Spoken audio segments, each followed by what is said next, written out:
బులెటిన్లో మరో breaking news చూస్తున్నాం. ఉమ్మడి ఆంధ్రప్రదేశ్లో సంచలనం సృష్టించిన ఫార్మసీ విద్యార్థిని ఆయేషా మీరా హత్య కేసులో సిబిఐ దర్యాప్తు ముగిసింది. దీంతో తుది నివేదికను సీల్డ్ కవర్లో ఆంధ్రప్రదేశ్ హైకోర్టుకు సమర్పించారు సిబిఐ అధికారులు. ఇక ఈ కేసు విచారణ సందర్భంగా సిబిఐ కోర్టులోనూ ఆయేషా మీరా కేసుకు సంబంధించిన నివేదిక కాపీని అందించాలని సిబిఐ అధికారులను ఆదేశించింది హైకోర్టు. మరోవైపు ఈ కేసులో తదుపరి విచారణ వచ్చే వారానికి వాయిదా వేశారు హైకోర్టు న్యాయమూర్తి.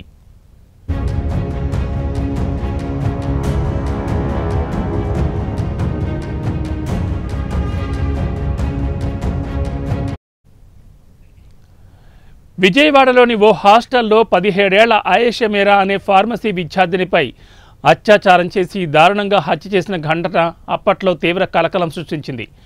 2007 డిసెంబర్ 27వ తేదీన జరిగిన ఈ ఘటన రాష్ట్ర వ్యాప్తంగా దుమారం రేపింది. హాస్టల్లోని బాత్రూంలో కత్తిపోట్లతో ఆయేషా మీరా మృతదేహాన్ని పోలీసులు గుర్తించారు. ఈ ఘటనపై పలు అనుమానాలు వ్యక్తమయ్యాయి. అయితే 2018లో ఈ కేసును పునర్విచారణ చేయాలని ఏపీ హైకోర్టు ఆదేశించింది.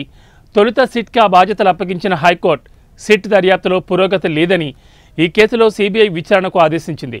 దీంతో విచారణ పూర్తి నివేదికను సీల్డ్ కవర్లో ఈరోజు హైకోర్టుకు అందజేశారు సిబిఐ అధికారులు.